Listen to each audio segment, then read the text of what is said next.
છોકરાઓ તો રાખે એક મુદ્દો બીજો મુદ્દો એ રહ્યો છે કે આપણે બધું કરી કેટલું કર્યું એમાં આપણે 50 રૂપિયા બચાય 100 રૂપિયા બચાય 25 રૂપિયા બચાય એની કોઈ ના હોય ખરેખર સંપૂર્ણ ફરજિયાત કરો જો સમાજને ઊંચો લાવવો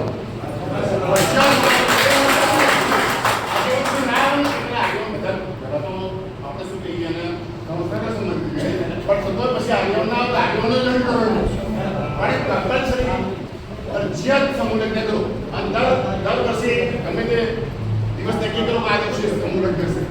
અને એવું હોય તો પૈસા એ લોકો પણ ઓછા લોકો પ્રોત્સાહન આપો અને હું તો કહું છું કોર્ટ મેરેજ કરે એને પ્રોત્સાહન આપો પણ પૈસા બચાવશો તો લગ્નમાં બચાવી શકશો